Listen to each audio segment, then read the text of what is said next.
असलेल्या तमाम उपासिका उपासक माझे सहकारी यांना मान सन्मानाचा जय भीम करतो आणि महूच्या धर्तीवर हे व्यासपीठ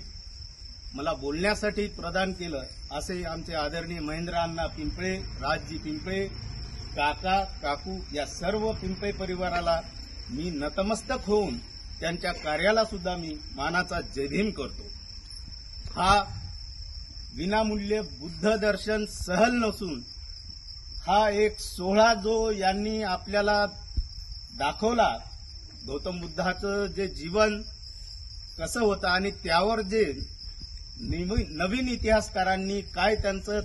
इतिहास पुसून काढण्याचा प्रयत्न केला,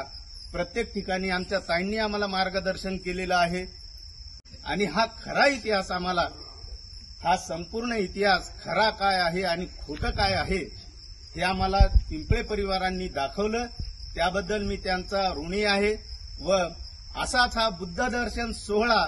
हा प्रत्येक नागरिकाला पिंपळे परिवाराकडून घडो व हा बुद्ध दर्शन सोहळा